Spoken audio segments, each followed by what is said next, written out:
এই রোডটা কোথাকার বলো তো? হ্যাঁ, এটা শান্তিপুর রোড। আর সোজা শান্তিপুর রোড ধরে আমি এখন যাচ্ছি বাইপাস। কিসের জন্য যাচ্ছি? তো এতটা জার্নি করে তো হ্যাঁ, এখানে এসেছি সোজা চা খেতে। বাড়িতে চা খেতে পারি, কেন এখানে এলাম?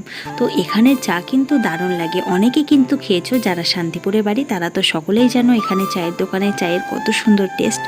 আর আমি যদি এখানে আসি চা না খেয়ে তো একদম ফিরে যেতে পারি না। আমার কিন্তু এখানে চা অপূর্ব আর অসাধারণ লাগে, যেটা এক কথায় বলবো মানে কিছু বলার নেই জাস্ট। তো দেখো ফেরার পথে এই যে পড়ে গেছে ট্রেনের গেট, কিছু করার নেই, ওয়েট তো করতেই হবে। তারপর উপর থেকে পড়ছিল খুব সামান্য আস্তে আস্তে বৃষ্টি।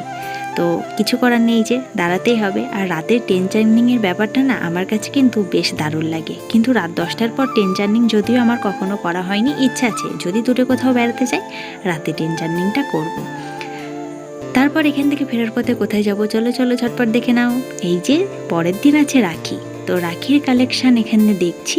তো এখান থেকে রাখি নিতে হবে।